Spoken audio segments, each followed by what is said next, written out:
If you clicked on this, you're here for one reason. You want proof that your Volkswagen doesn't have to die young. You don't want vague advice, excuses, or myths.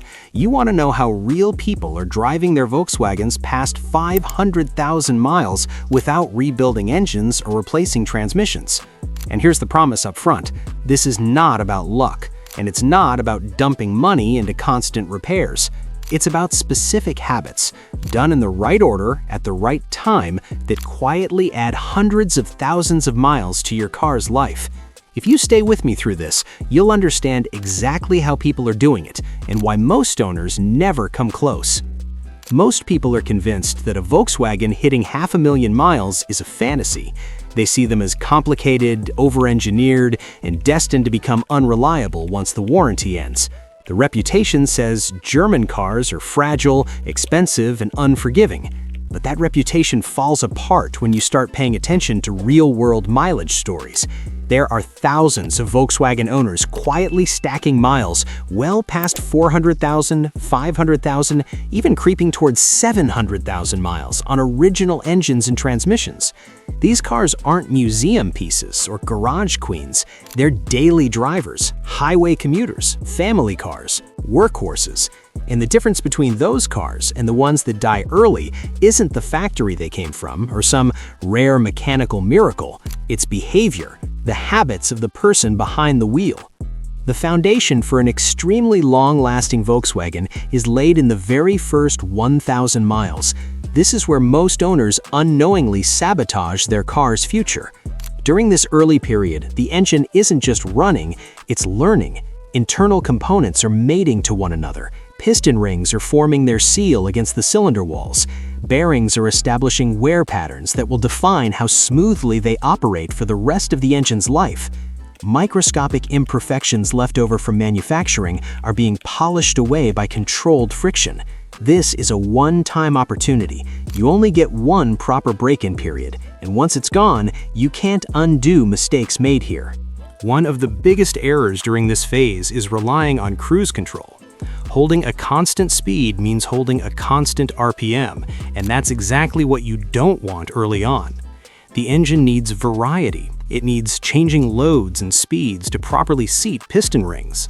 When RPM stays fixed for long stretches, the rings don't seal as well as they should, leading to oil consumption problems that can follow the engine for its entire life. Instead of locking in one speed, allow the engine to breathe. Accelerate gently, then let it slow naturally without constant throttle input. Let the RPM rise and fall in a controlled, smooth way. During these first 1,000 miles, keep engine speed under 4,000 RPM, but don't make the opposite mistake of babying it. Lugging the engine is far worse than moderate revs. Lugging happens when the engine is forced to work hard at very low RPM, like climbing a hill in too high a gear. That puts enormous strain on internal components and increases cylinder pressure in unhealthy ways. The goal is balance, smooth acceleration through the gears, letting the engine experience its operating range without stressing it near redline. Oil changes during this period are non-negotiable if longevity is the goal. Change the oil at 500 miles, then again at 1,000 miles. Yes, it sounds excessive, but during break-in, metal particles and manufacturing debris shed into the oil as parts settle together. These particles are extremely abrasive. Leaving them circulating during this critical phase dramatically accelerates wear. Removing them early gives the engine a clean slate for the rest of its life. The cost of 2 early oil changes is tiny compared to the lifespan they protect. The fix is simple, but requires discipline. After any drive longer than about 10 minutes, let the engine idle for 3 to 5 minutes before shutting it off. This allows the turbocharger to slow down gradually while oil continues flowing, carrying heat away and preventing oil breakdown. During this cooldown, don't rev the engine or load it. Just let it idle and do its job. The same rule applies in reverse when starting a cold engine. Cold oil is thick and doesn't flow efficiently. Demanding boost or hard acceleration before the engine reaches operating temperature forces components to operate under high stress with inadequate lubrication. That wear adds up every single cold start. Drive gently for the first 5 to 10 minutes until the temperature gauge stabilizes. This one habit alone can add years to a turbocharger's life. Fuel choice is another area where misunderstanding quietly shortens engine life.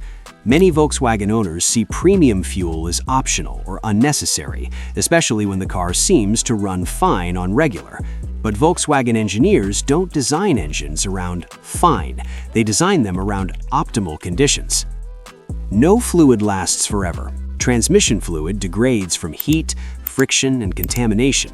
As it breaks down, it loses its ability to lubricate and maintain hydraulic pressure. This accelerates wear on clutch packs, valve bodies, and gears.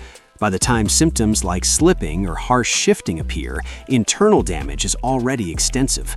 The proven solution is proactive transmission service every 40,000 miles, regardless of what the maintenance schedule claims. This must be done correctly. A simple drain and fill only replaces about half the fluid. To truly protect the transmission, you need a full fluid exchange using proper equipment or multiple drain and fill cycles performed carefully. Using the correct Volkswagen-approved fluid is critical. Transmission fluids are highly specific. Universal fluids often don't meet Volkswagen specifications and can cause immediate or delayed damage. Many quick service shops use whatever they have on hand, so choose the service provider carefully. Spending a few $100s on proper transmission maintenance is nothing compared to a $5,000 replacement. Timing belts are another area where discipline determines survival. Many Volkswagen engines use timing belts that must be replaced at specific intervals, typically between 80,000 and 120,000 miles. This is not a guideline, it's a deadline. Volkswagen engines are interference engines. If the timing belt fails, pistons and valves collide. Bent valves, damaged pistons, and cylinder head destruction follow instantly. The engine is usually totaled. This catastrophic failure is entirely preventable. The smart strategy is to replace the timing belt early, about 10,000 miles before the recommended interval. This margin protects against unexpected belt degradation. When the belt is replaced, the water pump, tensioner, and idler pulleys must be replaced at the same time. These components age together, and labor is the majority of the cost. Replacing everything at once prevents paying twice when a related component fails shortly after. Quality parts matter here. Cheap timing belt kits often use inferior materials that don't last the full interval. Saving a small amount on parts makes no sense when labor costs exceed $1,000 and engine failure costs far more. Direct injection engines introduce another long-term challenge: carbon buildup on intake valves. Because fuel is sprayed directly into the combustion chamber, intake valves are never washed clean. Oil vapors from the crankcase bake onto the valves, forming hard carbon deposits over time.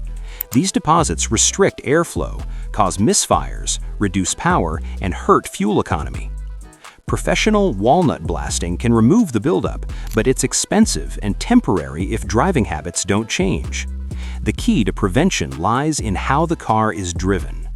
Extended steady highway cruising allows carbon to accumulate because valve temperatures stay in the ideal range for deposit formation. City driving with frequent acceleration and deceleration actually helps prevent buildup by cycling temperatures. The most effective method is periodic high RPM operation under load, often called an Italian tune-up. Once the engine is fully warmed, accelerate briskly through the gears up to highway speed, allowing RPM to reach around 4,000. This isn't abuse, and it's not redlining. It's controlled, purposeful operation that increases airflow and heat enough to discourage carbon formation. Doing this once per tank of fuel makes a noticeable difference over time. Using top-tier gasoline with detergent additives also helps keep the fuel system cleaner overall, supporting long-term health. At the core of all this is mindset. Reaching 500,000 miles in a Volkswagen isn't about mechanical genius or special tools, it's about consistency. Owners who achieve extreme mileage see their vehicle as a long-term investment. They understand that every postponed service compounds into future problems, and every proactive decision multiplies longevity. The difference between a Volkswagen that dies at 150,000 miles and one that thrives past 500,000 isn't the car itself, it's the habits of the person driving it.